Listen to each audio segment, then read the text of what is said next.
presented by Mathli Express Music.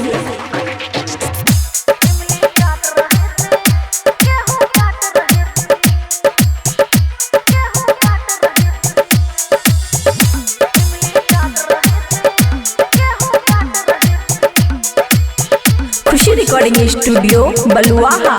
Jadav ji के खेत गए, जादव जी के खेत गए,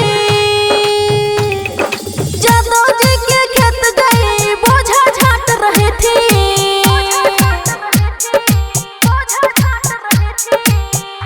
इमली चाट रहे थे, गेहूं काट रहे थे, इमली चाट रहे थे, गेहूं काट रहे थे।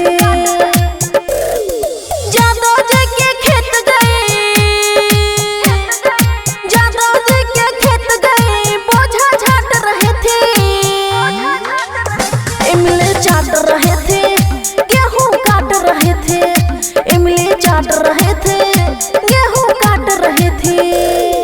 DJ good Madhubani, DJ good Madhubani. इमली चाट रहे थे, गेहूं काट रहे थे, गेहूं काट रहे थे, इमली चाट रहे थे।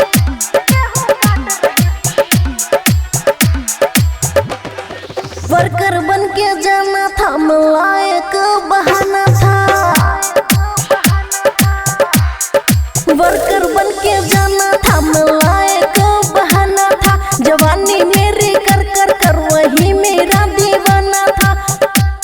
और मैं तो छाती थी, मजनू को पूरा छाती थी, सीना से सट रहे थे, इमली चाट रहे थे, गेहूं काट रहे थे, इमली चाट रहे थे, गेहूं काट रहे थे। DJ good Madhubani, DJ good Madhubani.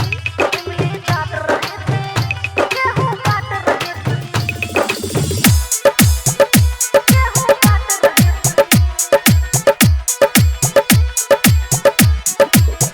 इमली चाट रहे थे, गेहूं काट रहे थे।